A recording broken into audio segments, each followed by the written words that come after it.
Hello, Health Shenanigans family. Welcome back to another episode of Health Shenanigans. Makuwa eutano, amahunga hunga ngezempilakahle. Today we have a very interesting topic, but before we dive in, to our new subscribers, welcome. Please like, subscribe, and share our content. We would like for you guys to subscribe and follow us and see the interesting stuff that we talk about. To our returning subscribers, Makati Koshera, thank you so much for joining us. This is a platform where we talk about exciting stories, real issues in our communities. Janetsa zvacho amahunga hunga ndo atiri kuadresa nasi. Saka nasi topic yatiri kutaura about topic inonzi zvemumba hazvibudi hazvitaurwe kune vamwe vanhu vakasiyana siyana, but nasi tiri kuibuditsa panze because it's actually an issue that affects a lot of people. The issue that we're talking about today is family-induced trauma. This is a topic about how we can get traumatized or hurt by those that love us, kwete strangers, but vanhu vari padhuze dhuze nesu. And to unpack this topic, we've got a very interesting panel with us today. We have Dr. Misha, the chairman of the Department of Applied Psychology at University of Zimbabwe. Welcome, Doc. Thanks, Amanda. It's so good to have you. Be here. Yes. Yeah. And we also have Mr. Chigidi, a teacher who's passionate, who's raising voices at the Science Academy. Welcome, Mr. Chigidi. Thank you so much. It's good to be here. Yeah, we're so excited to have you. And he brought along his two students, very brave youngings, Ama 2000 Arch. So we're so excited to have you guys here. We have Tandanani and Thelma. Welcome, guys. Thank you very much. It's so good to be here. Awesome. Thank you so much. Thank you so much, guys. So, Doc, we can just introduce yourself. So my name is Dr. Samson Misha. Mm-hmm. I am a psychologist, developmental psychologist. I study mental health. Yes. And I have also particular interest on how children develop. Nice. We look at how they develop from the womb to the tomb. Wow. Yes, and That's very also interesting. there's also this interesting issue about how also men develop as a people mentally, because sometimes they forget to drive sometimes. Mm. Yes. Wow, that's very interesting, Doc. Saka tichakuone madzoka futi kakuzogadzirisa dzimwe nyaya. Okay. Nice. Mr. Chigidi, you can introduce yourself. I'm Harmony Onesimus Chigidi. I have a bachelor's degree in social work. Nice. And I'm currently pursuing educational social work. That is why I'm having my time as a teacher. Okay. I'm also pursuing a postgraduate degree in human resources management. Hey, so murikudzidza. ndowane mafungiro evanhu as well. Wow. I have an interest in mental health. That Nice. is why I'm also affiliated with an online counseling platform inonzi Tariro. Wow. Now, that's nice. Guys, we're going to panel yedu yakasimba nas. Then you guys can also introduce yourselves. All right.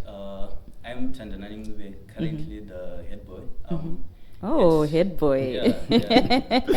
Nice. At the Science Academy, I'm doing my A level as well. Okay. Yeah, and I'm going to indine my degree, indine O level. Hey. Yeah, Kutishikise. so it's so good to be here. Oh, nice to have you, Tandanani. Thelma? Neta Thelma Bisai. I grew up in South Africa. Mm-hmm. I'm in Form 3. Okay. And I am a 17-year-old girl. Yes. Sadanganyira Form 4. So only grade 7. It's only grade 7. Yes, thank you so much. Okay, so before we get into our episode, Doc, chimbotudza uti chinombonzi family-induced trauma. Yeah, that's an interesting question. Family-induced trauma is the Greek rinoreva ronda.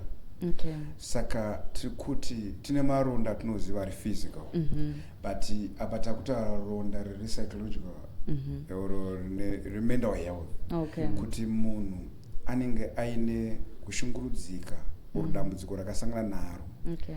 asi harina kupora. Hey. Yes. So normally tofungidza kuti zvatosangana nazvo mental health yedu tichikura zvaya zvinopora, but apa tikuti chinhu ichocho chisina kupora asi chabvira mumhuri. Okay. A family ndoye reproduction, ndoye protection, ndeye supply sustenance. Okay. But sometimes ndo munobva maproblems, ndo munobva matraumas akawanda. In fact the family ndiyo yakanyanya kuti inotori dambudziko rakakura pakushungurudzika kwevana vachikura pa-mental health evanhu. Yeah, that's tough to hear because vanhu vanofanira kunge vachitotiprotecta asi ndo kunobva trauma yacho. Okay, all right, thank you so much for that, Doc. So as you can see, Health Shenanigans family, we're going to unpack these issues as we go along, bichana and bichana, so stay with me. So Thandanani and Thelma, what imwe trauma inobva from discipline? Hanzi discipline inotosiya maronda ari emotional more than physical. So from your perspective, Kumba, what form of discipline have you guys faced that has left maronda? Sanangurana, Doc. I faced so many different types of discipline. Whereas I grew up with my mom, she was like a soft, not strict. Okay. So this other holiday, mom's like, I need you guys to go to the village. And I saw how they were being disciplined. At first it was like, how is this how they discipline children? Because I grew up like, yes, in South Africa, yes. So I won't forget because I was like, Punandaka sing a bucket, and then that bucket fell. My grandma woke up, the king was on and that was sham because in I said like that child and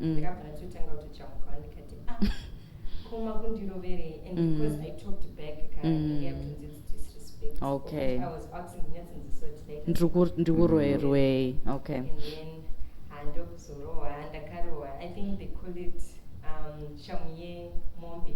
Hey. And but that day I made sure to rang like a singer because I didn't want to grow again. Okay. Would you say it left an emotional wound?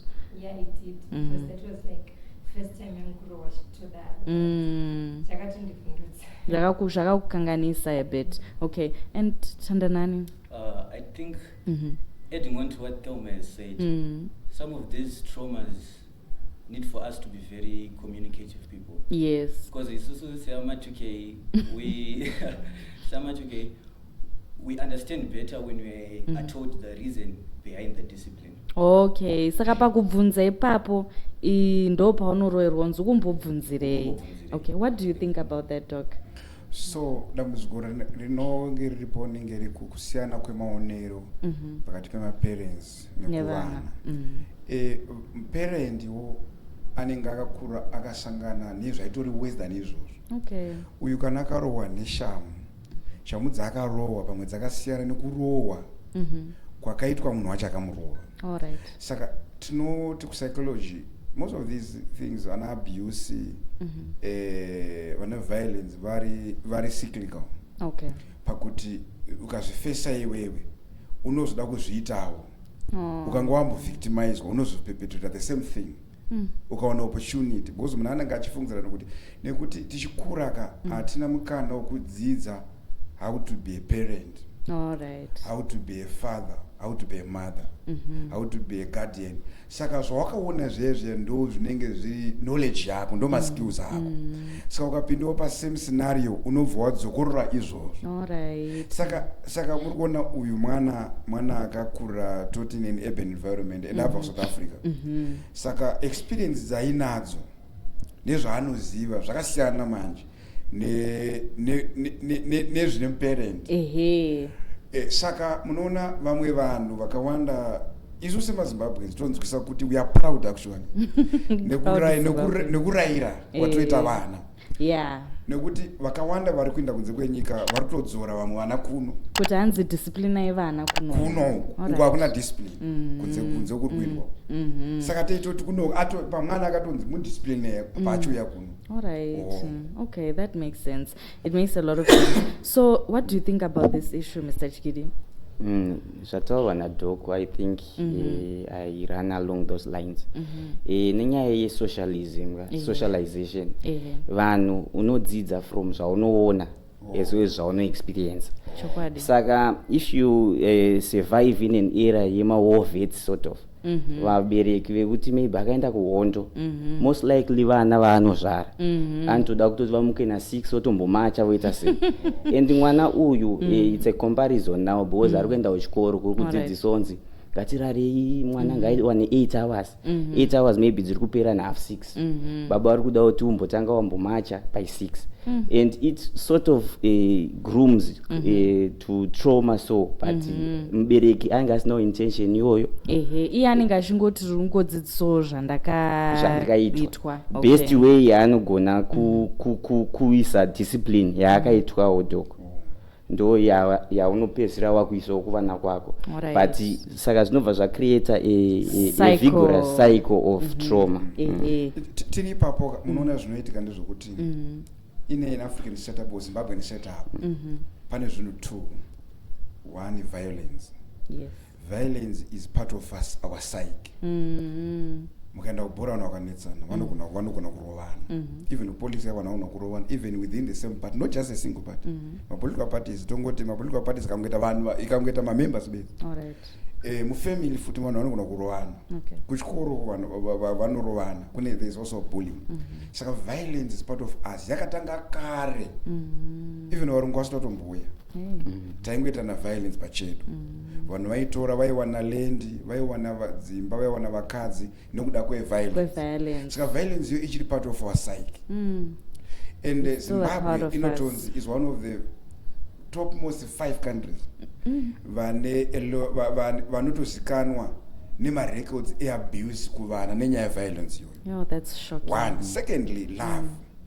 So we talk of tough love, some parents. That's emphasized. So some parents, I'm actually a lecturer and a researcher. My parents hatigoni kuudza mwana kuti I love you. But no ratiza izvo zvekutorova izvo hanzi love but love mucurriculum yeparent but maybe kumwana haisi but kunzwisa kweparent iye atoti ndiri kushowa love kumwana wangu. And isu semazimbabweans semaafricans hatigoni kuratidza mwana kuti mai vavo ndovada and hatigoni kutomuudza zvekuti I love you. Kushandisa word rekuti love kunotonetsa kushandisa word rekuti love kana kupa mukana wekuti mwana taura nekuti akuzoti muri wrong baba kana muri wrong mbuya kana muri wrong sekuru apa kutishamisa kuti unotaura mukana unotaura wapuwa. Mabva mandiriminder kamwe kaclip kandakaona so vanhu vachistage kuti kandifonere let me call my dad and tell him I love you. Pachiti paanofona then oti dad I just want to tell you I love you. Ko zvaita seiko uri kundifonerei kutundudza izvozvo kwakanaka then it becomes a problem. Waitei. Then I see you're itching to say something or to add that to that. Now the problem comes here now. You said love yedu sema Zimbabweans was as an African continent is shown by those actions, but we can respond to those actions differently. I've witnessed munhu akafoira chikoro akutofoira ma1 cheo but then adzokera kumba they are trying to correct him kuti akwanise kuita more effort next time, those parents, so they are disciplining him through scolding. So they are now scolding him, wachimscoda, but now it's in front of his friends manje. So saka zvautokanganisa. It's more harmful than helpful. All right. Yeah, exactly. Wachimscoda kudaro, he gets it differently. You are trying to make your child the best person he can be, but he responds in a different way.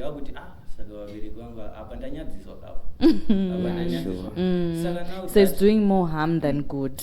Those wounds now, they stay for a very long period of time.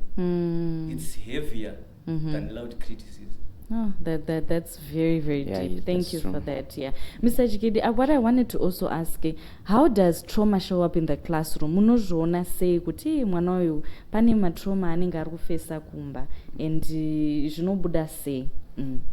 Saka in my tenure in the educational sector is also a bit of research. Okay. Saka I usually mingo ne team racho. Oh, okay. Saka tienzanensa nenchipinda. Saka over time unotozonotice kuti these withdrawals mwana pane mumwe anogona kutongo withdraw out of the blue otona munhu anozvi withdraw either from clubbing clubs chacho interact because kumba maybe hakuna kunetwa that confidence because kumba ndokunofanira kubva munhu confidence saka munhu ano withdraw from the social circle then pane mumwe ane inonzi hypervigilance yekuti you are ready to be a vigilante because maybe kumba anonotisa pachirohwa munhu then iye ndandozopinda achida kuseva saka either nangu ukapinda ukati ndikudawo mabhooks angu ndiye munhu anototanga kuti tanga sati tapedza chichi.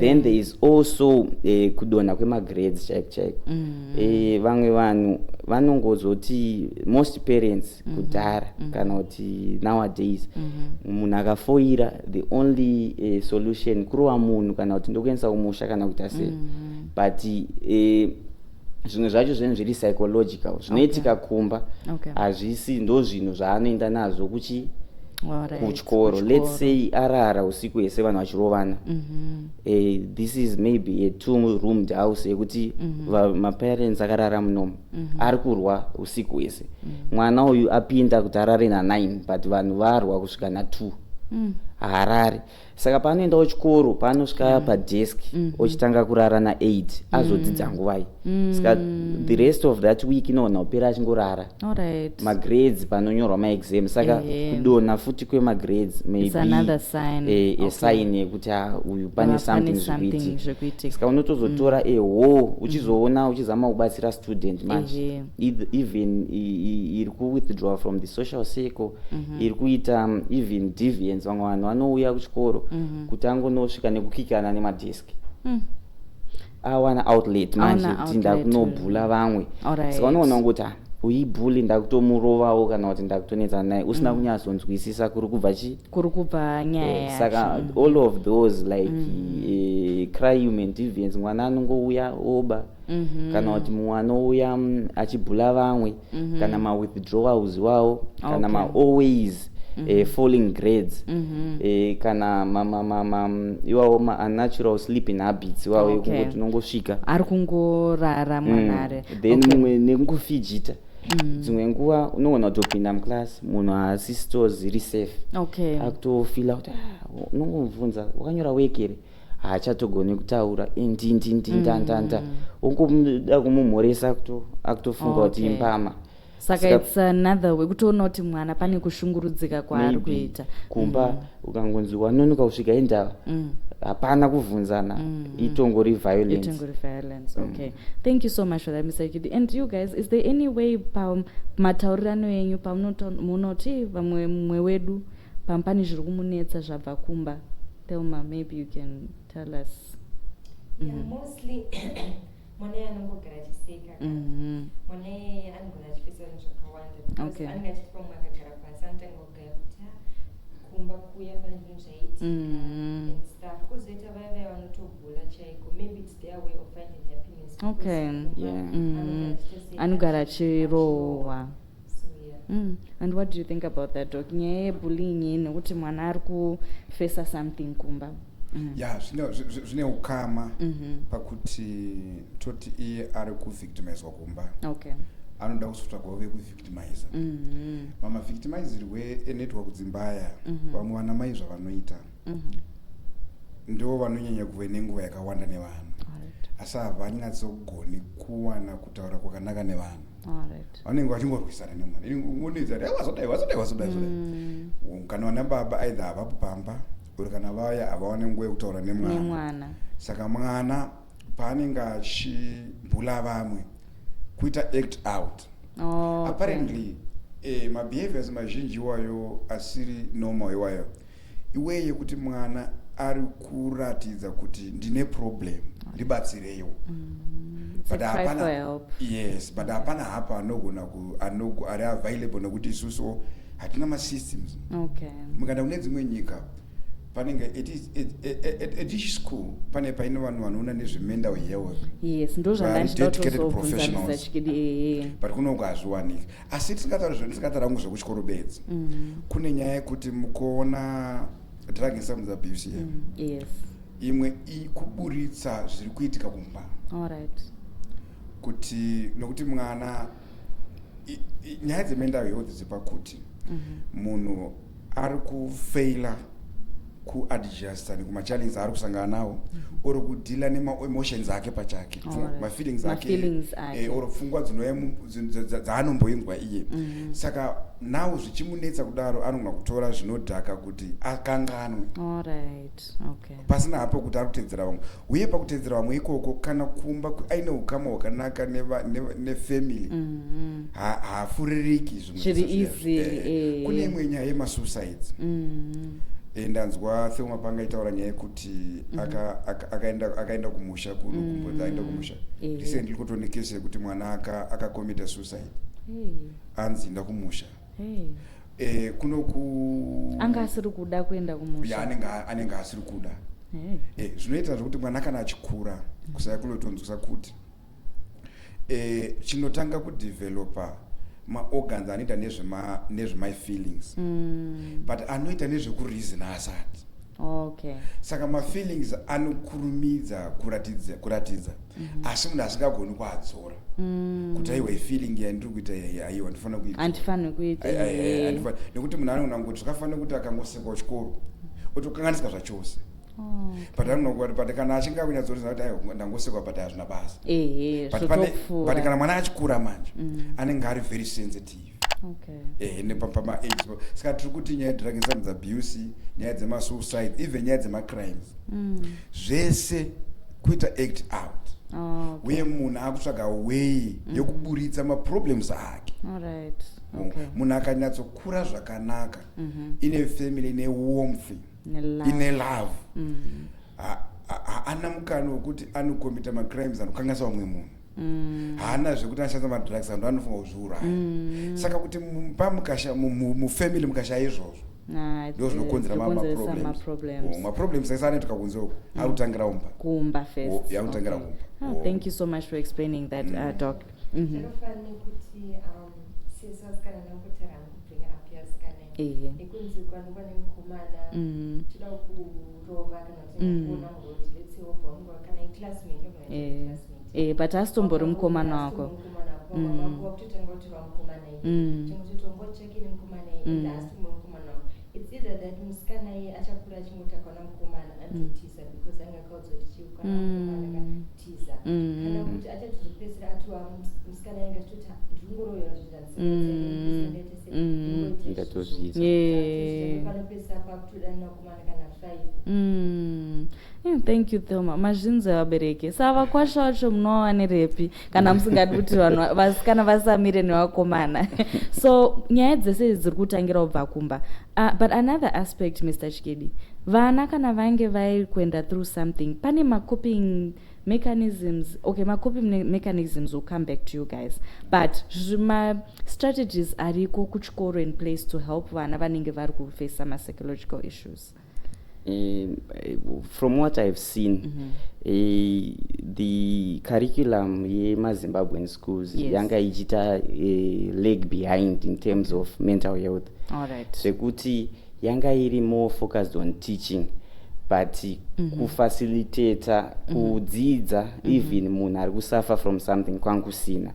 But izvezvi manje ne-general wave of kuappreciate mental health nekuita sei zviri kuita zvichipinda musystem like modern schools ariko even most government institutions patova guidance and counseling teachers is now a module inotostadwa kuma-grade 7 vatonawo then form 1 to 6 unokwanisa kutorinyora se-subject. Saka those ma-counselors akatoiswa to try and help vana vari kusuffer from zvinhu zvakaita sezvo zvavasingakwanisi kutaura saka anenge atori ne-secluded office saka the school is now a safety net yekuti since iriyo the second home takutrya to make it as home as possible. Potova nema-parents, the teachers unototeka the role of being a parent. Yes. Wozama kuunderstandawo mwana from from madzidziro anda kuita, because you might have noticed kuti vamwe vana, let's say vane autism also. Okay. Taigona kungovati ngavapinde muspecial class kudhara. Apa maybe iye anoda kudzidza through manumbers, of which isusu tinoda kumudzidzisa through English kana kuti neshona, but iye maybe anodzidza nekudrowa kana kuita sei. Okay. Saka is something chekuti mabooks mazuano anowanzawo mapictures. Kana usingagone kubata nezvinhu zviri oral, unowandirawo kumapractical. Okay. Kana usingagonewo kuita so, unowanzawo kumasports. Saka the school is now, it's evolving. Okay. We are not there, but we're still getting we there. are still getting there. Okay. It's nice to hear. Yeah. Saka step by step Chana to shake. It's good to know kuti there's some systems that have already been put in place. It's very encouraging. So panyema coping mechanisms, guys. What coping mechanisms do you guys use when you're going through trauma, family-induced trauma, or any kind of trauma that you'll be facing? Maybe you can take us through that. I think communication is key. Okay. Yeah. I'd like to go behind a bit. Alright, so we're talking about these problems. Anotangira kumba. Yes. We see kuti the first teacher of a child, or let's say the first two teachers of a child are the mother and the father. Yes.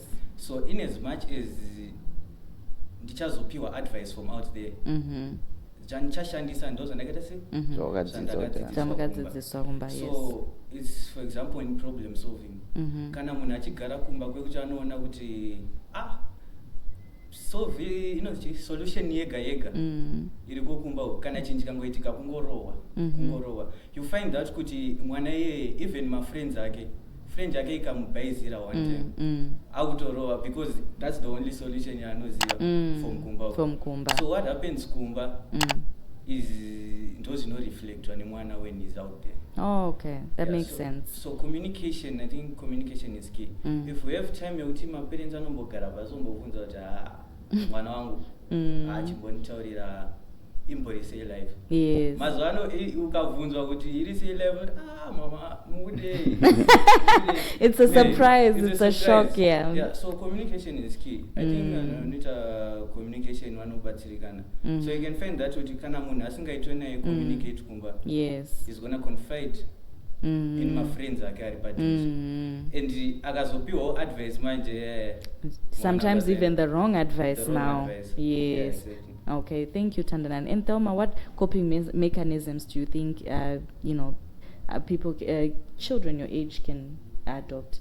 Like, do you mean like something John considers? Yeah, so an example I can use, journaling. Some people decide to journal. Yeah, music is also a coping mechanism. What do you think? It's either because they have poems. So they're going to write a poem about Okay. Yes. So I ended up doing my poems, I ended up doing my songs. Wow. Something that can give you peace. Yes. Even my gospel songs and Yes, that's so true. Yes. And Doc, can you maybe help us and add on to that as well? Yeah, ari kwakawanda imwe iri basic ndeyecounseling kuti vanhu vanofanira kuwana counseling. Challenge atinayo kuno kuAfrica kuno ndekuti hatina kugamuchira mental health from the modern perspective. Nyaya yecyclone dai nenyaya madrugs anetsayo ndiyatombofunga kuti vanhu vatanga kufunga nezvemental health. All right. But otherwise before that, yes, hatinyanyi kufunga nezvazvo kana kuronga nezvazvo. Ndosaka, of course, he's saying kwane guidance counseling kuzvima schools, but then iri kuti kwana teacher ndicho chandone maybe neulodi yakatowanda zvekuti kuti mwana achizoenda nemaproblems akauna teacher iyeyo or kuti vaprovide counseling futi isati ivo vaticha vachipane pasina and havana kuwana training chaiyo yekuprovide counseling. But counseling is actually very important. Unfortunately, ndosaka zvinhu zvichizoita kuora zvataitaura zvekuti ronda sokuti isusu ronda iri harina kupora but rasvika pakutongoti riri kutongoura kana kunyenga ringoripo risina kurapwa nekuti mwana hapana kuwana counseling, havana kuwana therapy. That's the basic thing. Zvofanira kuve zvichiwanikwa izvo zvekuti like I talk to even my students anoita psychology even at masters level anenge asina mvura amboenda kwapsychologist. Saka munhu ari kusata psychology asina mboona psychologist asina mboona counselor kuzoti wasingaiti izvo zvasingatozii nezvazvo. Everyone sometimes ane mufundisi wake, everyone sometimes ana doctor wanombonoona even government or state institutions, but kuti munhu azoti ndina mental health practitioner wandinombonoi chinoona nyaya kuza nyaya dzangu atina ndatitsvaki. Saka ndo dambudziko ratingati hombe iroro hatizvipromote. And tobva taenda pakuti even tikataura nyaya dzekuti research, you see nyika dzinodevelopa nescience neknowledge. Yes. But isusu tinofanira kuisa nyaya dzeknowledge pamberi zvaya zvekuti tiri kudhiraivhwa neknowledge whatever we do. Zvadai zvotangira mudzimba zviya kuti patinodecida mumba even like padiet chaipo kuti diet yatiri kudya izvi zvinombori zvii zvirimo manheru norwa masadza anomazi munhikira akadai so apa tinoda kunorara. Saka tiri kuti musadza munombori nei, mvura chaiyo mukapuwa mukapuwa drink rine a lot of information yari kutipa. Do we read that? Saka we don't base on knowledge whatever we do. Nyaya dzekunzi munhu angaasara ndikutaura nyaya research ipapo, nyaya dzekuti munhu uyu ngaite zvechikoro uri kufoirawo chikoro, but maybe that's not the talent yemwana. Even iri talent tinoona zvakafanana nekuti ndosapota Manchester United ndoisapota inofanira kukunda mateams ese, but maybe haina the right player, the good player, the best players or the best system. Saka parent ari kuti mwana nokuti mwana wangu achigona kudarika klasi yese nokuti mwana wako iye pachake capacity yake potential yake kambomira sei, nokuti vanhu vane madifferences. Potential yake inombori kupi, ane maresources here. Saka isu tikaita research zvotibatsira timboyazoona kuti mental health issues edu akambomira sei, timbori sei sevanhu seZimbabwe, and the literacy yedu yakambomira papi. So that we can be able to deal with those things. Zvotibatsira tikaita research. Otherwise kana tisina research hatisi kutungamirana neknowledge, kutungamirana nepower kuti ndini baba pamba. Saka munofanira kuteedza zvandotaura nekuti saka topedza takuti where knowledge actually knowledge is power. Sometimes power becomes knowledge. Nokuti ndi baba, saka ubaba iwoyo watoo knowledge ndo vasina chavari kuziya. Saka we need to do more research. Tiyazoona kuti zvinhu zvakamira sei, tingazvigadzirise sei, ende mune zvakawanda zvokuda zvakafanira even nyaya dzechitendo chacho chinobatsira kwambona achimbowana nguva yekuti anonamata that's an important that's a very important thing. Inini nyaya yekutoti mwana asati abva kuenda kuchikoro, like I'll use an example of inini wangu mwana anotofanira kutoverenga bhaibheri rake kunamata asati aenda kuchikoro, and even manheru sefamily musati maenda unorara munamata sefamily pamwe chete, zvinobatsira futi mental health yevana. Mwana akakura achiziva shoko raMwari, akakura achiziva kunamata, it helps a lot. So that's also another coping mechanism inotobatsira zvakatonyanyisa. So tisati tapedza isisu hatiiti health shenanigans makuwa pasina makuwa amahunga acho. Makuwa tiri kutaura ndo mamyths atiri kubasta nasi. Saka mimi mese muchatibatsira kuti sei kuti titi hasisiri makuwa. Hanzi the first makuwa atiri kuda kugadzirisa, hanzi mwana haaende through trauma anokanganwa. Ichokwadi here ichocho? Imimi makanganwa zvese zvakaitika muri vana vadiki? Saka ipapo ndambonzwa dhoko achitaura from the womb to the tomb. Maybe tikabatsirei kugadzirisa that. So that's an interesting area of psychology and the passion ayo zvokuti pachishona vaive netemu ravaiti tsumai vaiti chembere mhenzi yakatangira paupwere, kuti munhu azokura achita kunge akapengereka ndezveupwerezvo zvakatangira ari pwere. Kupsychology vanoti maresearchers epsychology vanoti my early years are very important in shaping behavior nepersonality nehealth yemunhu azokura. Okay. Ndo pamenzaniso kuti ngatimbope menzeso kuchengera. Mazuva ano unonge vachinzi murume akanzi arambwa nemukadzi vazhinji vari kuuraya. Aidha anouraya mukadzi yeye kana kuzviuraya naiye kana kutanga kuita zvemadrugs kuti andiramba kuti andichita. But zviri kubvira pakura. Imi wana mai, you are the primary caregivers. Yes, saka relationship between the primary caregiver nemwana wake vachikura ndo inogadzira inonzi internal working model. Okay. Ukamai uyu kana mai vanga vasiri available mwana achikura zvinoita kuti mwana ave nema-feelings of insecurity. Kuti my primary caregiver is not available in my life. Saka anozonetsekwa even akuita ma-relationships. Ma-relationships ukama wangainawo na mother or na primary caregiver uyo ndo waanozoita napartner wake. Saka tiri kuti zvakaitika pamwana ari mudiki zvinomuaffecta later marelationships. Yes, not just in relationships. Anything. Emotional functioning yake. Life yake. Okay. Saka zvikunzi pamunozoona munhu akuchikurupu upwere uyu zvakaitika ari mwana mudiki upwere hazvina kugara ronda riye harina kurapwa. Ndo razoita kuti ade kuuraya munhu asungwe. Ndo raizoita kuti aende kumadrugs. Ndo raita kuti azofunga kana kutobudirira kuzviuraya. That's deep. Mr. Chigidi, is there anything you'd like to add to that? Yeah, panodongotaura something that I've heard. I think tokwanzondibatsira is it food antaura about even psychosexual development kuti some of these tendencies kana kuti zvaunoita kana kuti particular stage yausina kupfuura zvakanaka uri mwana inoaffecta zvaunoita wakura. Saka let's say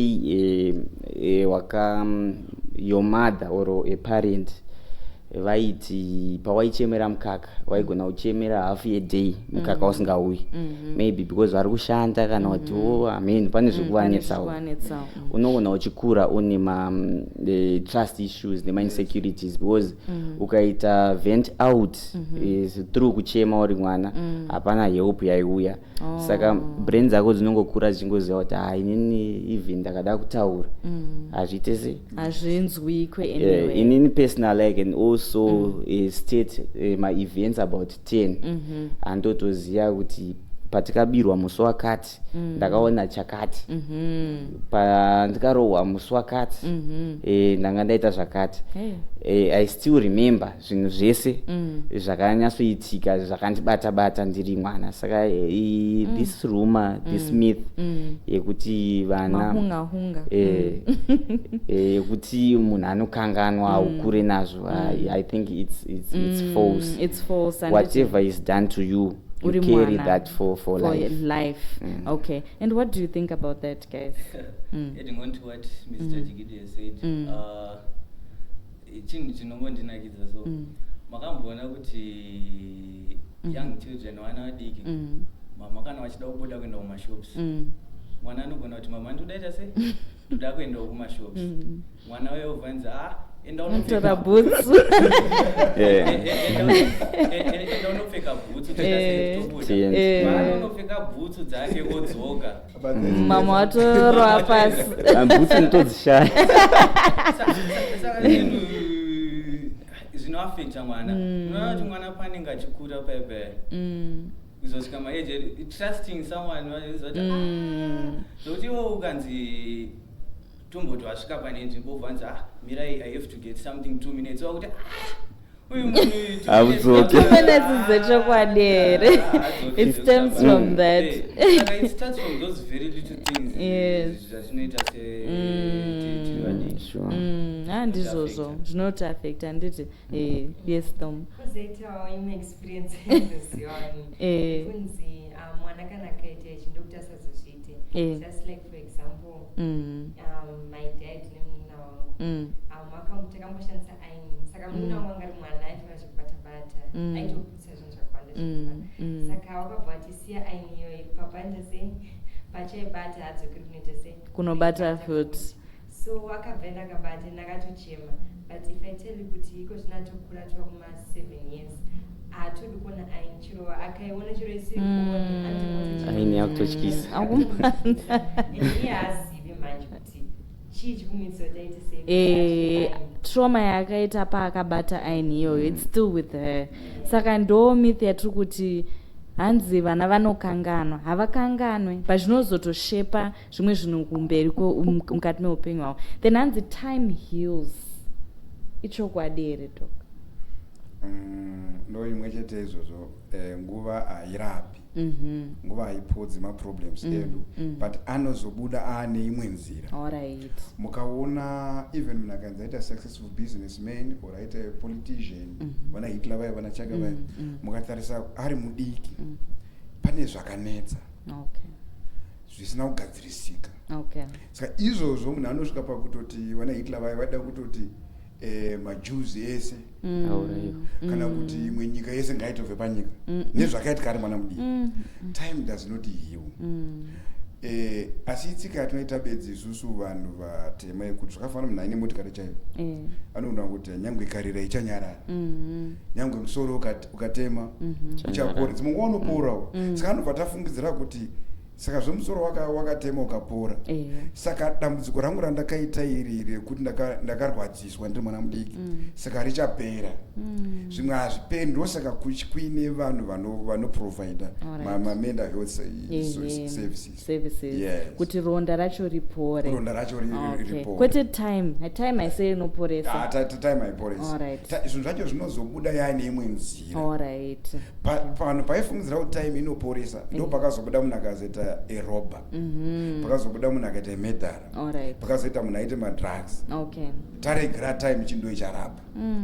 Saka zvezvo zvakanaka kuti munhu wega wega, mwana wega wega achikura apuwe mukana wokuburisa kuti zviri kumunetsa zvii. Okay, communication yambotaura yanatandanani.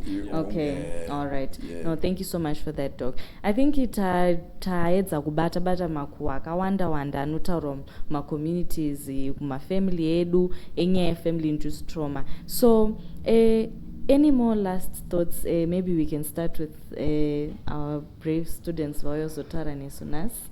So is there anything, since murimi wacho muri kukura, pane any message yamunoda kutaura kuvabereki here nenyaya iyi yenyaya yedu yatataura nhasi? Yeah, I would like to say kuti our parents, what you say stays within us. Even the small things that you say that we forget, we don't forget it. Either harms us, then it's supposed to be helpful for us, but then it harms us. So in simple forms, I would just like to say that connection is stronger than correction. Okay. Wow, that's powerful, Thelma. Thank you so much for that. Tandanani? All right. A message to the parents, I would like to say that when children come with their problems to you, please have some time to listen and correct them. Because it's not that they don't know the solution to the problem, but they want to hear your side of it. And you can be surprised that can be the bigger portion of the solution. Okay. So adding what to talk has said, tinoona kuti a person akaita wound, pane wound yari rinogona kuhila fast minors, but there's that wound rekuti rinogona kuita infection rigotosvika pakuvharika, but inside there's still a problem inside. So we can't do it by ourselves. We also need some alternatives. We also need people from the outside. Vamwe vanotipa advice yekuti titese tikwanise kuhila zvakanaka, because as much as the wound roro rakavhika, there's gonna still be a problem inside. Oh, that's so deep. Thank you so much, Tandanani. Mr. Chikidi? Moving on nezvataurwa naDoc, I think there is a need yekuindigenize knowledge yeconcept yemental health. Kuti in as much as it's a borrowed idea, isusu we should come up with our own based on the African ideology and the best way to assist munhu, not zvekuti just because it's now a trend to adopt the guidance and counseling teachers, we should make it a priority. Yoto one of the most robust funding Okay. to one's knowledge on the aspect. And you even notice kuti vamwe vanhu vatinototi madofo kana vataiseka havasi madofo, Yes, but that's inyaya true. yekuti some of these issues antovanetsa. So this is a core yekuti let's indigenize whatever knowledge. Let's indigenize the mental health core. Yes. Let's make sure kuti speaking out is not a crime. Yes. Something that is wrong ngachigadziriswe ipapo Yes, ipapo. that's true. And people, especially men, vanhu ngavagone, munhu ngavawanewo munhu wekutaura naye. Chokwadi. From experience ina hapana panichambofa ndakaudza mufeso wangu kuti ndarwadziswa even nemusikana unoti amaya handindatowina nechii but ndichingoenda kumba pilo yese inorara yakatota. Hey. Saka it's an issue yekuti tofanira kungocorrecta all of those things.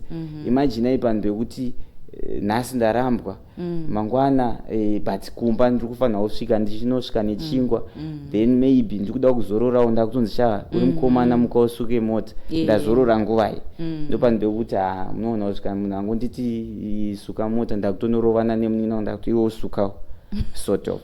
Saka there should be an indigenization protocol and a way yekuti tozama kuti each and everyone afeel comfortable nekuita let out matraumas ake as well as try to correct mental health enyika yese, especially kuchikoro nekuvana zvinotangira kuprimary chaiko chaiko kuECD munhu ngangowanawo kana even ku-ECD kwakangowana mental health practitioner anoti guidance and counseling kana kuti psychologist kuti tinogona kutoona kuti uyu mwana uyu watiri kuti idofo dzimwe nguva psychologically haasitombozvione zvimwe maonero anoita nyika.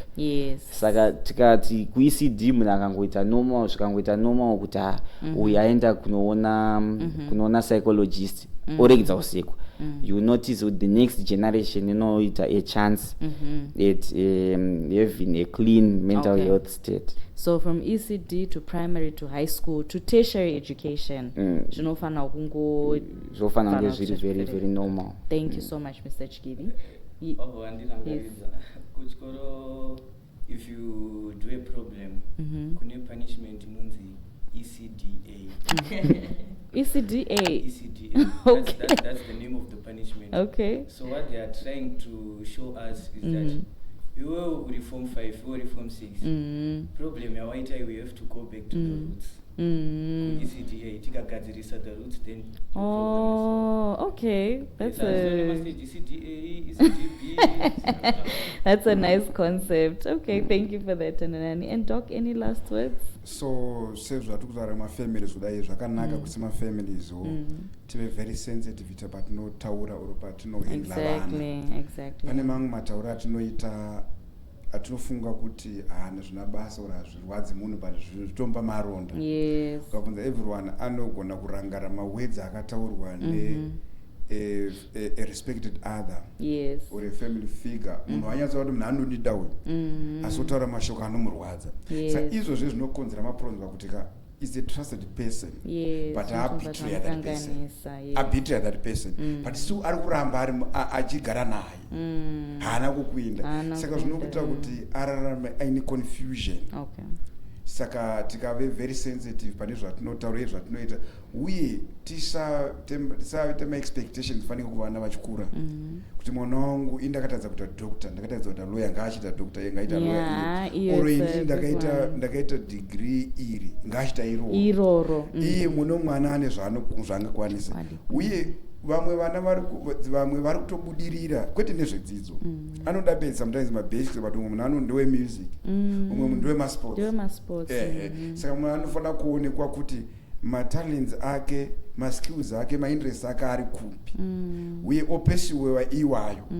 Asi andakaona fanike ndiri pauniversity kudai ndezvekuti mwana aita degree ndoda kwaparent varikuita ma11 baba vari kuolewa akatorongerwa degree naparent. Ichokwadi guys. Ichokwadi ndizvozvo. Saka mwana anokudza kuti say ndakuita degree reparent ndapedza ndoza zvangu into music but kanongoita 4 years ita degree vati nditi yeah asi sembereki I also I'm guilty ichokwadi yes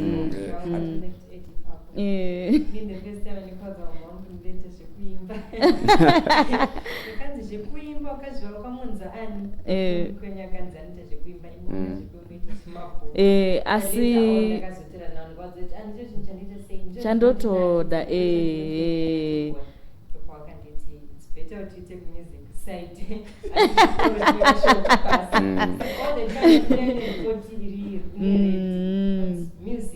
ndoirukanganisa ukazoita mari dzako kwanzi ndakambobudza kuti voice rako iri zvachinja futi no paka it's this top yes Mr. Chigiri nandoti but zviri justified a bit yekuti most of our parents ka vanoblema let's say avari kutengesa musika nekuti even pakanzi pa next door pari kudiwa munhu ane drivers license havakwanise kuenda because havana kuwana mukana wekuita se wekutora license saka that's where it's becoming saka munhu manje unozongoona kuti zviri nani nini handina license but from musika wangu ukabudisa license remwana wangu either kuti uchaizoita se unofanira kutotora class 2 because maybe vakashaya basa nekushaya class 2 saka it's something yongotiwo munhu unotrya kuzviita better through the next generation but mwana wacho is a different person from iwewe vanhu vanosiyana no that's true I think it's I think there's a term for it ndarikangana wangu but it's nyaya yekuti mubereki anenge asinaona mukana saka anenge you trying to live through the child exactly so thank you so much this topic I think will come back for a part 2 because there's so much to talk about but for the sake of our time I just want to say thank you so much Mr. Chikiri for bringing two brilliant my students Edu Tandanani na Theoma. Thank you so much also for being so brave to come and talk. I know sometimes it may not be easy but thank you so much for coming and Dr. Misha thank you so much your expertise mati yazoti samugwaro nema parents I hope mam chiterera so this was family induced trauma from a child's perspective. I'm sure we'll come back again for another episode from a parent's perspective. Thank you so much to our viewers. I'd like to thank our production team. I want to thank Harare Institute of Public Health for powering this episode. I'll see you guys in another one. Please don't forget to like, to share, subscribe, please. And please comment. And I hope to see you in the next one from your big sister. Thank you so much, Health Shenanigans, for joining us today. See you on the next one.